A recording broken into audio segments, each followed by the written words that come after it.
Hello everybody, welcome back to Levy and Zozo's Reactions.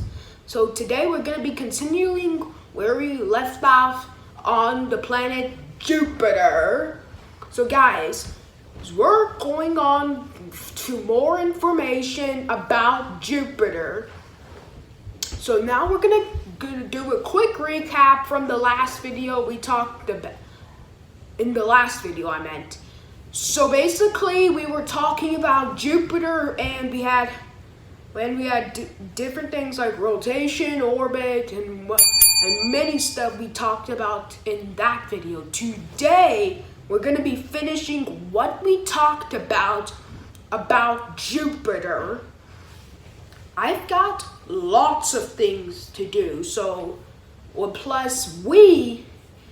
after this video, we're going on to the planet Saturn, which means we're going to be talking more about Saturn, Uranus, and Neptune, and then we're going on to Pluto. So guys, basically, Jupiter is a gas giant planet, and it's the largest planet in our solar system. It is the 5th planet from the Sun, and it's one of the largest planets, and plus, here's a fact I didn't cover about last video. So basically, since Jupiter is the largest planet in our solar system, Jupiter has every single planet, including the dwarf planet Pluto and the asteroids, can fit in Jupiter. So even the second largest planet, Saturn, can fit inside Jupiter. So anyways, now we're going to be going on to some facts we've covered before about Jupiter. Then we're going on to the facts that we never covered about Jupiter. But before we do that, guys, if you haven't subscribed to our channel yet, click on the subscribe button, then turn on the notification bell so you don't miss any of our new videos about planets and more.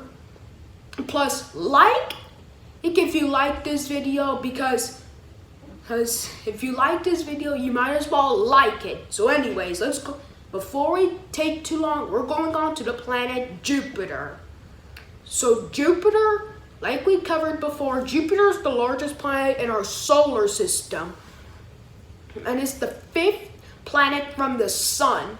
So like we covered in our last video, Jupiter has the fastest rotation of any planet in our solar system, and it takes 9 hours and 50 minutes to make one full rotation. So that's pretty important to know. So keep that in mind, because it may be important for a quiz. I'm gonna be quizzing y'all at the end after we talking about Pluto. So now let's talk about Jupiter's orbit. Jupiter's orbit is extremely long. It takes more than 10 years for it to make one orbit. So that's a pretty important thing to know. So write that down in your notebook, that way you won't forget it. Now Jupiter has a magnetosphere, and it's very strong, and plus the main cause of its auroras are Eye's volcanic activity, which, by the way, we're going on to moons after we go on to the planets. So anyway, so that's an important thing. That's factual information. So yeah, that will be covered in our last video. If you haven't checked out our last video, well, you can go on the top left and or the right corner or to watch that last video. So anyways, let's cover some new facts today. We're going on to the new facts. All right. So before we do that, I'm gonna compare Jupiter's size to Earth's size. So this is Jupiter, this is Jupiter, this is Earth, this You see the difference because Jupiter is significantly larger than the Earth. So now, we're going to be talking about how many Earths can fit in Jupiter. So the amount of Earths that can be fit into Jupiter is 1,300 Earths. That's a lot of Earths. Most of the Earths, because basically Jupiter is large enough to swallow the Earth, because Jupiter is the largest planet in our solar system. So, because Jupiter has lots of stuff that we've never seen before on our planet. So, that's an important fact. Now, we're going to be talking about what are those little vortices that go around Jupiter that are like this big. Now, we haven't really covered this, but those are called magnetic tornadoes. Now, we're not going to really talk about tornadoes because we want to get onto the planets and moons first before we go on to any of that. But these little swirling vortices are known as magnetic tornadoes. But instead of being like caused by thunderstorms, it's caused by the magnetic dipole movement or solar or friction or surface friction. And these little vortices are about the size of the Earth. These are really big. Again, it hovers around Jupiter's atmosphere. So, yeah, that's a lot. That's a lot larger than traditional tornadoes. So, yeah, that's a really good fact. Whoever discovered it, it could have been a big boost in technology. So anyways, guys, I'm gonna give you a quick reminder.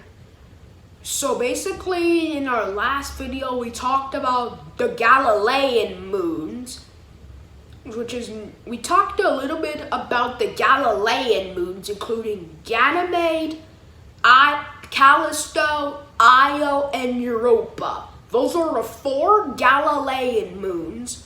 Now, we're going to be covering a quick talk about them.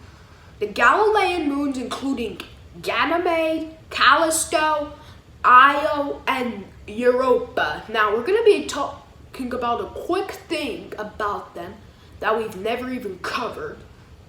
Now, Ganymede has a magnetosphere because it's the only moon that has one.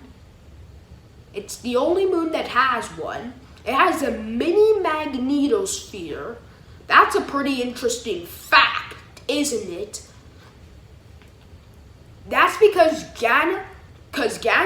if Ganymede was a planet, because Ganymede is large enough to be a planet, because it's the largest moon in our solar system, if you didn't know that. So, even though we're not on to the moon's part yet, it's better to keep that in mind, because basically, this could be important later in today's video, in our future videos. So anyways, Callisto. So Callisto is the third largest moon in our solar system, and it's the second largest moon of the Galilean moons.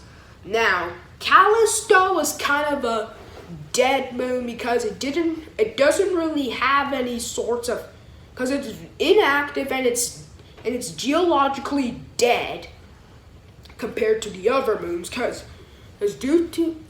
also it has ancient signs of past activity, but it's not active today and it wouldn't be active anytime soon, so it could be. So it's dead and we don't know, because there's a lot of stuff on there because it has a lot of impact craters and suggesting it's dead. So anyways, Io Now, we talked about Io in our previous video, mainly because those volcanoes on the moon Io are the main causes of Jupiter's auroras. Because basically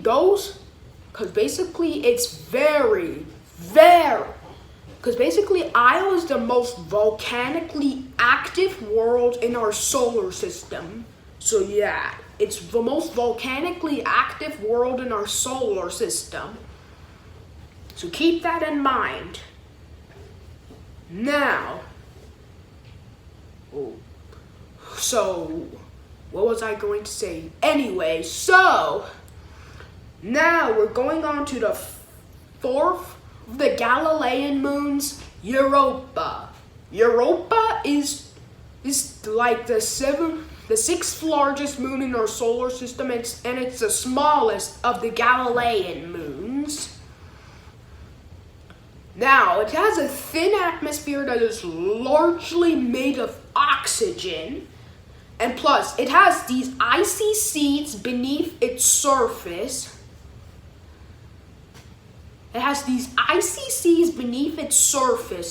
Suggesting that life could exist in Europa, even though it's too small for humans, because basically Europa is still small compared to other planets, and it's not really sustainable for life. So anyways, that's all the Galilean moons. There are more moons of Jupiter, but those moons are smaller and more of like additional moons, but compared to the main moons, they pale. Their small size contributes that he can be covered in future videos. So anyways, now back to Jupiter. So Jupiter is the largest planet in our solar system, and we already covered that, blah blah blah. Anyways, now, so we haven't covered this with Jupiter in past videos, but the giant red, have we covered this before? I don't know, but we're going to the giant red spot.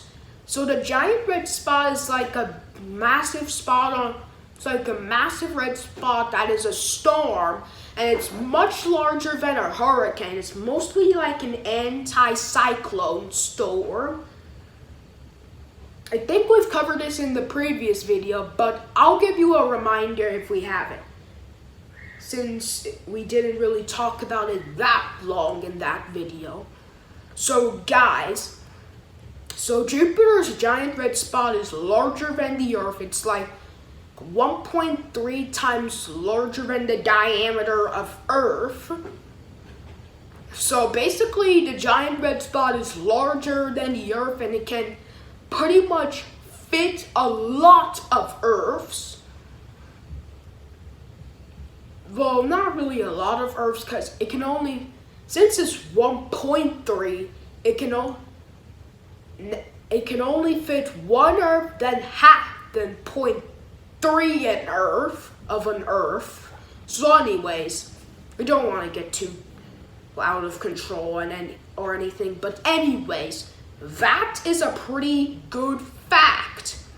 So basically, the giant red spot is like an anti-cyclone, and it's a storm that has been raging on Jupiter for over 300 years. It's still here today. It's still here today, and there's many things that it could have. Because the giant red spot is shrinking and changing shapes that we don't even know of. Like it can be like a square, it can change to like an oval, it can change to whatever shape, because it hasn't been swallowing mini storms. But however, that doesn't mean it doesn't mean that it could not sustain itself forever. There's always a chance for it to grow, and then, because basically, it can grow back. Because it basically can grow larger if it engulfs more storms. So that's a pretty important fact. So guys, that's all we have for you today. Stay tuned for our next video on Saturn. We're going to be doing it. And so thank you so much for watching, everyone. I hope you enjoyed this video. And plus, get our merch on Levy and Zozo's Reaction. If you want to be a meteorologist or a baker, you can go on the Levy and Zozo's Reaction channel to find it. So guys, like and subscribe and come back for more, and turn on your notification bell. So that way you won't miss any of our informational episodes. So bye-bye, everyone.